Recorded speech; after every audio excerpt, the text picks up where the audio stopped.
Hey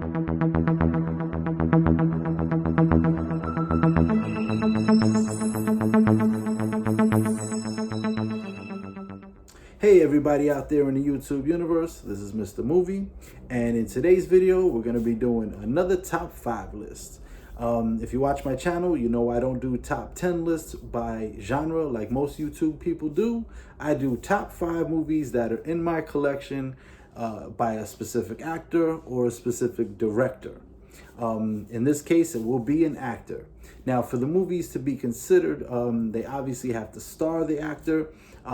It doesn't necessarily have to be the starring role, the main role. It could be the secondary role, or maybe the third role. I usually don't do that though. I usually either keep it the first or second. So the main star or the supporting star.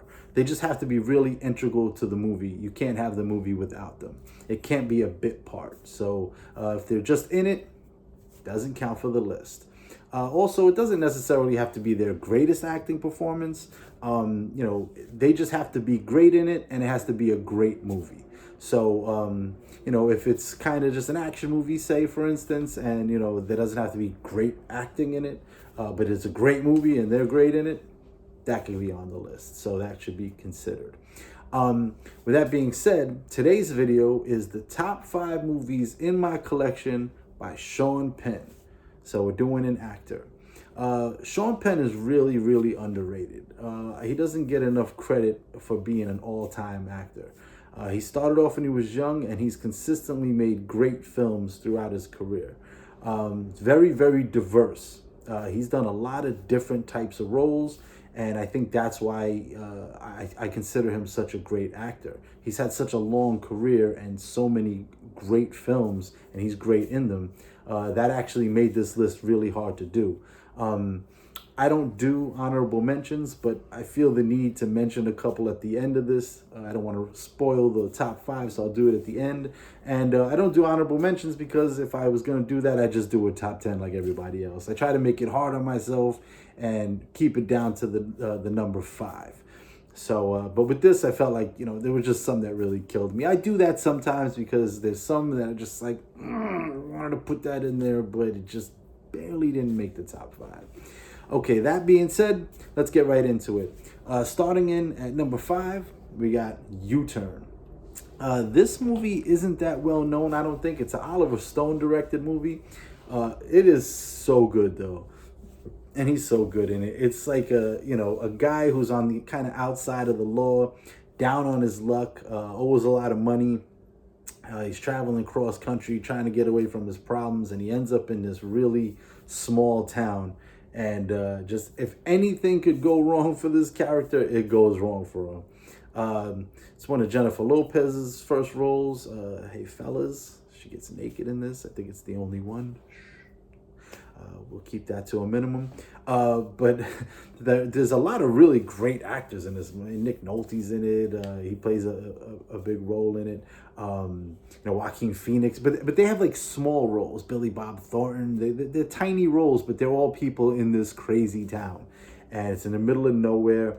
And like I said, it's Murphy's Law with him. Every single possible thing that could go wrong goes wrong for this guy, and all he wants to do is, it starts off with his car breaking down, and that's why the movie's called U-Turn. He should have just made a U-turn when he saw this town, but his car breaks down, and from that point on, all he wants to do is get his car fixed and get out of town, and he just can't seem to do it because every single time he's almost there, something happens, and he gets involved into this big murder for hire plot, and there's gangsters chasing him because he owes money, and he has the money, then he loses the money and gets involved with Jennifer Lopez's character, and her husband wants to have her killed and she wants to have him killed. He gets involved in all this trying just to get away, and it ends on such a crazy, like, he's almost there, and then right when he's just about to get away, his car breaks down again. It's such a crazy movie. All this nutty stuff happens in it, but it's such a great ride, and you're just watching this poor character go through all of this. And he's kind of a dirtbag, so you're like, you know what? He deserves it, but it's just like, it's too much.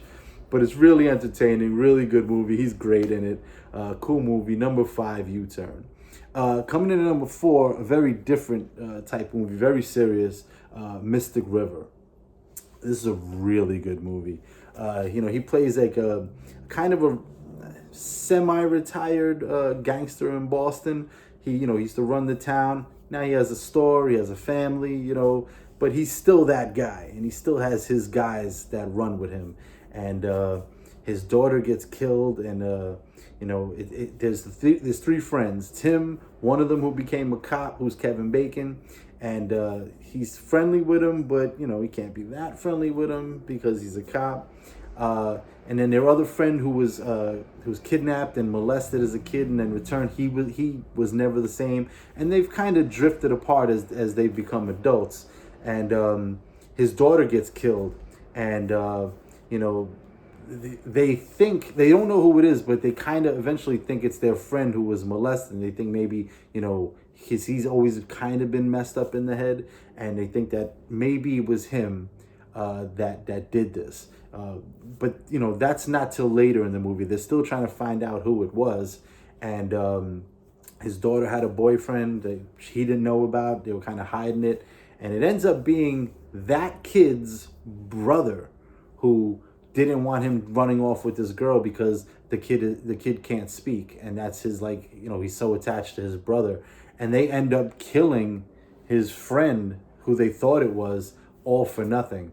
And it's just, it's heartbreaking. It's the action. The action is just not there. There is no action, but you don't need it because it's such a deep, interesting story. It pulls you in and doesn't let you go because you feel for the family. You're following the different stories of the three characters, what their lives are like now, and you want to know what happened. And then when you find out what happened, it's like, oh my, it's heartbreaking because they killed the wrong guy, and then you find out it's this poor kid, and it's a really sad movie. He directed it himself, which is amazing. He's directed other films. He's a really good director. But, it's just a really in-depth, deep story, and a really interesting narrative. And it has a lot of twists and turns, and you never know what's going to happen. And when it does, you're like, oh, man, I can't believe that really just happened. So, really interesting movie. And he's amazing in it because you go through all the emotions that he's going through, and you kind of understand where he's coming from, but he's a criminal, so you're like, you're conflicted just like he is. Really, really good movie. Number 4, Mystic River. Number 3, I don't know if this will be controversial. I don't think it will. The only thing I could say, maybe it might be controversial because it's not higher, but I'll tell you why it's not higher in a second, and that's Carlito's Way. Now, Carlito's Way is one of my favorite movies. I love Carlito's Way. And you might be saying to yourself, well, that's Al Pacino's movie. That's why it's not higher. But who's the secondary character? Sean Penn. And he's almost unrecognizable in the movie. He's a Jewish lawyer. They pushed his hairline back. He's got the big kind of curly fro almost, and the glasses, and he's like almost nerdy, but he's become like a gangster lawyer because he's all the people he represents are gangsters. He's like, why don't I get in on this? And he's messing with mobsters, and then he's doing so much cocaine it could kill a horse. And he eventually says, you know what, I'm just gonna rob these mobsters, and he pulls Carlito in. And if you think about the story, yes, it's Carlito's story. It's about him trying to get away from his old gangster ways and get away with his woman and start a life and all that stuff. But if you think about it, all the trouble and all the stuff he gets into that almost gets him killed, almost gets him arrested, all that stuff, it's Sean Penn's fault. Because he's the one that got him out of jail, representing him as his friend and his lawyer, saving him from a 30-year stretch, and got him out in only 5 years. The street code of Carlito owing him for that is what almost wrecks his whole life. And eventually, they leave it ambiguous at the end. Does Carlito die? I've had that discussion with a lot of people. But, at the end, look, he tried to get out and try to do all these things positively and live right. And the favor that he owed that gave him that second life actually killed his second life, or did it? But it ruined it for sure. So, he's such a big part of the movie. He's such an interesting character, too, that this lawyer became a gangster pretty much. and, you know, killed two mobsters, stole $1 million from them, got involved in all this crazy stuff. It's such a classic movie, and it's such a diverse role for him. It's such a different. I remember when I first saw this, like halfway through the movie, I realized that was Sean Penn. That's how deep into his characters he get, and how much of a diverse actor he is. He's, like I said, unrecognizable. Great role, classic movie. I love Carlito's Way. So quotable. You know, almost like the continuation of Scarface in a way for Pacino. I mean, obviously Cuban to Puerto Rican, different story, different time, whatever. But, you know, you understand what I'm saying if you've seen both. It's like kind of like, you know, you love Scarface so much, then they came out with Carlito's Way, you're like, yes. So, tremendous movie. One of my favorite movies, Carlito's Way, coming in at number 3. Coming in number 2, I actually reviewed this movie because it's one of my favorite movies of all time, is State of Grace. Without question, the best Irish mob movie ever made. You know, he plays a cop. He has to go. He goes away to Boston, becomes a cop, comes back to Hell's Kitchen, where the Westies are, and the Westies are Irish, probably the most prominent Irish gang ever in New York. You know, they ran the whole West Side, and you know, the whole thing is the struggle of, he's a cop, but these are his friends. These are the guys he grew up with, and his job is to take them down, but he has loyalty to these people. He grew up with them. He loves them. One of their sisters is the love of his life, and it's great action, great lines. I mean, the script is amazing. It's such a good movie, and I mean, it's timeless. And if you put a gun to my head, I've said it before, I think it's in my top 10 all-time favorite movies. Great gangster movie, but the best Irish gangster movie, and the cast is just tremendous. I mean, like I said, one of the greatest characters ever in any movie is played by excuse me, is Gary Oldman in this movie. He plays one of the gangsters, and Sean Penn's character's best friend. It just one of the best roles I've ever seen in my life. But I would, like I said, it's a gangster movie, but there's a lot going on. There's a big internal struggle with him because he's a cop, and you know, he goes undercover, and it's about busting his own friends and what he considers family. So I really highly suggest, if you've never seen State of Grace, you need to watch that movie immediately. It hits me right here, and it's so entertaining. One of my favorite movies of all time, but number 3 on the Sean Penn list. Number 2 on the Sean Penn list. Number 1 on the Sean Penn list is the Bad Boys, the real Bad Boys, not the Will Smith version, which is not in the collection. I know some of you love it. It's too cheesy and corny and terrible for me, but that's a whole nother story. This movie is one of the first movies I saw him in. He's very young in it. He's like a, you know, juvenile delinquent. There's like you know, there's the Puerto Ricans, the blacks, and the whites, and he's part of the whites, and they get into it over, like, they see that the Puerto Ricans and the blacks are gonna do a drug deal, and their idea is to rob it, just steal everything, and they end up you know, getting away in a car, but he runs over one of the Puerto Rican kids' brothers, and he ends up going to juvenile detention. And the whole thing basically is they're locked up, and the Puerto Rican kid's brother gets himself locked up by raping his girlfriend, just so he gets sent to the same place he is to get his revenge. And it's, I mean, the action is, you know, it's like a jail movie, but it's that kind of thing, you know, like Oz and, you know, all these different kind of jail things, but it's juveniles, and, you know, it's like 1980, I think, so it's late 70s, early 80s, and it's just the conflict between those two. He's trying to do the right thing, do his time, and get out of there, and then when he kind of, they go after him a little bit, the guys that are already running the place, and he's a tough kid, so, you know, he gives them a beating, and he kind of takes over. Now he's the head man running the place, but then this kid comes in, and his whole thing is to kill him, and he's just trying to do his time and get out of there, and you know, he's not going to allow it, the other kid. And great acting. It's a great story.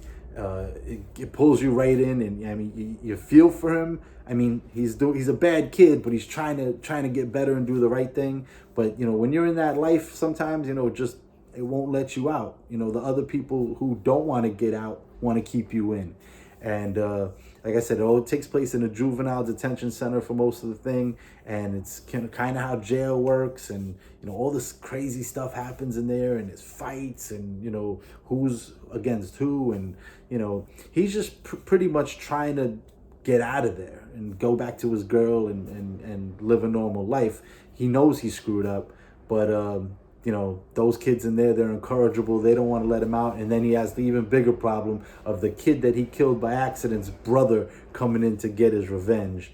And it's a really, really great movie. I mean, it was a movie that I'm going to mention that I was talking about in the beginning that didn't make the list. It was the first movie I saw him in, and then I saw him in this. And he's tremendous in it. Not a lot of big names in it, but you don't need it. Really intriguing story. It's a tale of, hey man, do the right thing. Don't end up like that, because this is what will happen. And they even tell him that. And then one of the counselors takes him to real jail, like adult prison, and said, hey, you keep messing up, you're going to end up in here. And he's looking around like, yes, I do not want to end up in here. Where I am is bad enough. So really interesting movie, an important movie, I think, because, it's a kind of a tale of don't go the wrong way, do the right thing. And, even if you're pushed to the limit, try to really always do the right thing and go in the right direction. And he's phenomenal in it. One of his first roles. And it's when I knew that guy's going to be a great actor. So running down the list, of the top 5 Sean Penn movies, we got number 5, UTurn, number 4, Mystic River, number 3, Pacinos Way, number 2, State of Grace, and number 1, Bad Boys. Now, I usually don't do this, but I felt I had to. There's some that I left off. Like, I left the one I was referring to in when I was talking about Bad Boys. The first movie I ever saw him in, his first real role was Fast Times at Ridgemont High. It's a great movie. I left it. It's a comedy, coming of age kind of thing in the 80s. I love it, but it just, I have this thing when I do these, and I talk to friends about it when they ask me about why'd you put this in, why'd you leave that out. I always say to them, what are you taking out? What movie are you taking out of what the 5 that I put in for that movie? And that's kind of what these ones I'm going to say came into. So Fast Times at Ridgemont High, great comedy. I love it. But it just didn't crack the 5 for me. Colors is one that I think that's the one I struggled with the most. It's right there. You know what I mean? But there's a lot of those kind of, gang movies, Bloods and Crips and things. And he's a cop again. I thought he played a better cop in State of Grace. So, it was kind of not derivative, but it was right there. It would be number 6. And another one that I left off is The Falcon and the Snowman. Me and my friend Dave Schwartzberg, shout out Dave, we always talk about this movie. My Uncle Chris, shout out to him too, we always talk about this movie. Very, very interesting movie. I'm not going to say too much about it, but it's another one I suggest to check out. It was right there too. Very interesting, very different than the rest of these. His character's very different. Really interesting, intriguing movie also, but just didn't crack that top 5. And so those 3 really hurt me to keep off, but I felt like I had to mention them, even though I usually don't do that. That being said, I hope you enjoyed this. If you're a Sean Penn fan and you have other movies that I didn't list, let me know what they are in the comments. If you have these and maybe in a different order, let me know that also. We could chop it up in the comments. If you like this video and my other content, please subscribe. I'd appreciate it. Hit the notification bell so when I drop new videos, you get alerted. You can check those out. If you like them, if you like this, please hit the like, share with your other movie maniac friends. And this is Mr. Movie signing off, and I'll see you again next time at the Flicks.